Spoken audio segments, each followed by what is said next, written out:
Alright guys, just a quick video.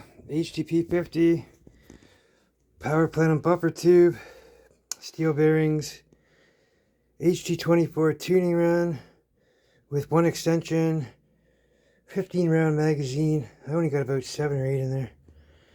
We did another video on the HDR 68 and terrible results. Too much CO2 seemed to be too much waste. Dude, I don't think it's going to do much. We're not going to get the same results as no HPA, so I'm just going to test it out. Given my last video, which you guys will see soon, just throw your CO2 right in the trash. CO2 is just absolutely garbage, unless you're using like over 25 gram capsules. And like, even they're garbage in that for many reasons, just because of the drop and the freeze. To each their own, use what you like. Personally, I think CO2 is just crap. I would never, ever depend on CO2, ever. Unless, of course, it was an 88 gram setup, no power plant, just one of the ones I showed in the past. If it was anything less than that, 12 grams, nope, sorry. Yeah, it's nice to get 35 joules with one shot. And then 32 joules, then 28, 27. Well, already it's useless, so I'm not even going to get into that. Just garbage. CO2 sucks. Anyways, let's try it with this one again. HDP, 88 grams CO2. 88 grams CO2 is great if you can connect it to your markers, but I don't preach concealing because we're not allowed to do that here, so strictly for home defense, it's great, but anyways, here we go. Oops. Probably help it if I gassed it up. Okay. There we go. Oh my god, that's loud. 351.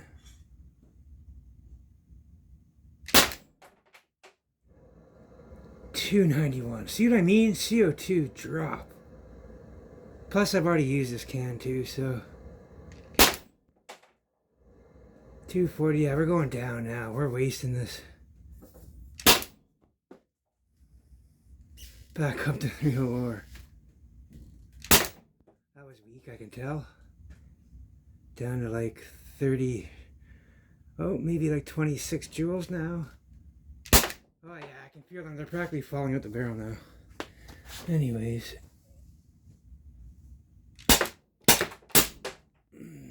Okay. Anyway, another botch test with CO2. Yeah.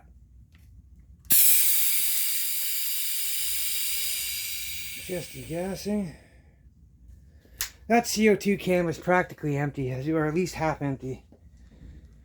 When you compare this to the last video I just did with the HDR 68, wow, I don't even think we got off 15 shots and it emptied a whole entire CO2, 88 grams.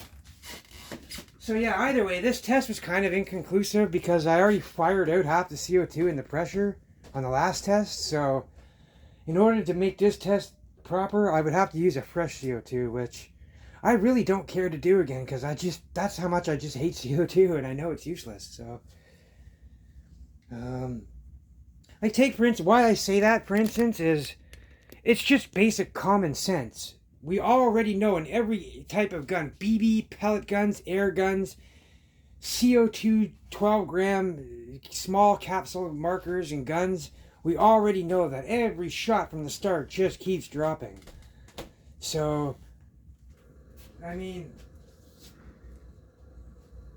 when you see me and a couple other guys stand and take those 30 joule, 38 joules to the body, now, I mean, one shot, a couple shots, like, there's lots of people, like you see me, it didn't break me, I didn't fold and buckle and cry. But it did hurt, I'll tell you that. It left a big welt on me. Now, can I imagine sitting there and then I feel the next shot and all of a sudden it's like 7, 8 joules less. And then I'm like, okay, that one wasn't as bad. And then the next one comes right away within like 3, 4 seconds. And then I can feel that they're getting weaker and weaker. Well, I mean, most people in the heat of a situation, you don't know what's going to happen or how you're going to react. But this is just common sense telling me that each one of these shots is getting weaker and weaker. Now, after about 5 or 6 now, you're going to be numb to the pain. You're not even going to feel those ones anyway. So, plus with your adrenaline kicking in, and if you're high as a kite, like most drug addicts are, you're not going to feel it even more. So, that's just my whole point where I'm coming from, guys. When you're using HPA, every shot is roughly the same power. So, if you're firing one out at 60 joules, all your next shots from a full tank, 3,000 psi, until you hit your output pressure. So once your tank drops from 3,000 down to say 1,100 psi, all your shots within that range is going to be relatively high power, the same. It's going to fluctuate like a few joules higher, a few joules lower. So you might even get more. Unlike CO2, you're just going to keep getting less. So that's the difference, guys, that I'm talking about with HPA. And like, I don't preach carry. So yeah, HPA, you can't use that for carry. You can't put that in your belt. Well, if you look at my groups and stuff, this isn't a carry group. It's a home defense group. And that's what I preach.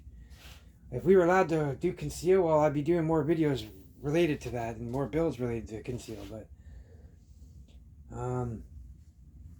yeah, guys, my personal use is stay safe, use HPA. CO2 guns are cute, but they suck in the end. I mean, if you can't get an 88 gram or a 38 gram or something like that, a 25 gram or higher, it's just shit. Yeah, that's my opinion, guys. I'm not telling you guys what to do. I'm just telling you the difference between the two of them. I don't use them, and I won't for that drop reason. It's just garbage. Very unpredictable how much you're going to drop and temperatures and stuff like that. Well, we live in Canada, so we don't have them hot desert temperatures. So every shot we get drop, drop, drop. Anyways, guys, stay safe, take care, and have fun. HPA all day.